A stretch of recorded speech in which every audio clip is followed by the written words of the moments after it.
Qu'il s'agisse du temple de Jérusalem ou de l'édifice spirituel dont nous sommes les pierres, la maison de Dieu est destinée à être une expression parfaite de sa pensée. Aussi, la construction de cette maison, soyez-en certains, ne va pas s'achever sans que l'ennemi mette tout en œuvre pour en interrompre le cours. Quand elle sera finie, son opposition sera sans objet.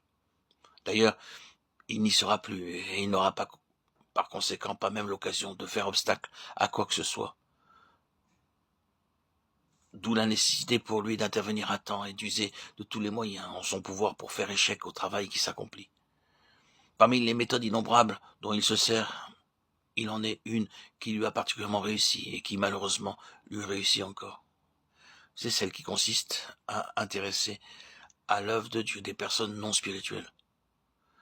Que ces personnes-là, qui ne savent pas ce que c'est que la vraie communion avec le Seigneur, en viennent à prêter leur appui à la construction de la maison.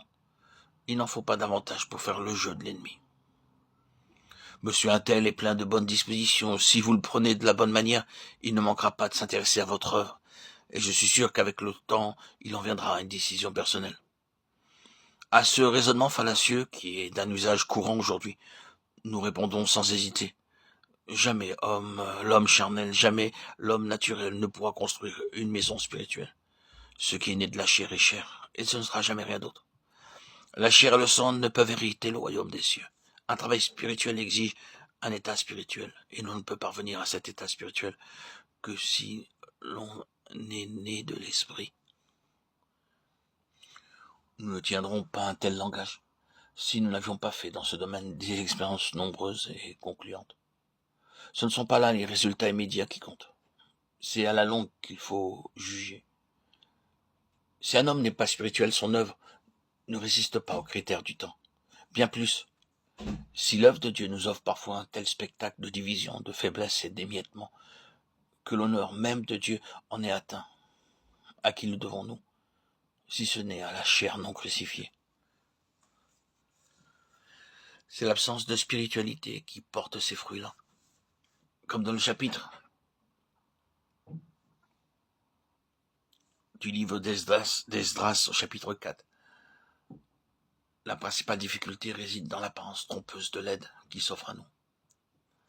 Une sollicitude de surface, de l'intérêt, de la sympathie, une identité de vue quant au but à atteindre et aux méthodes à suivre, cache trop souvent, sous cet extérieur avenant, de véritables éléments de désagrégation.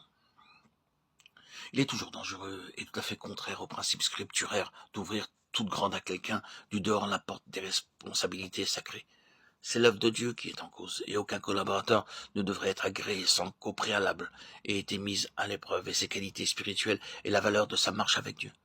Je ne veux pas dire qu'il faille regarder au travers tous ceux qui se présentent, mais la collaboration dans le service doit être le fruit de la communion fraternelle et de la vie en commun sous le regard de Dieu.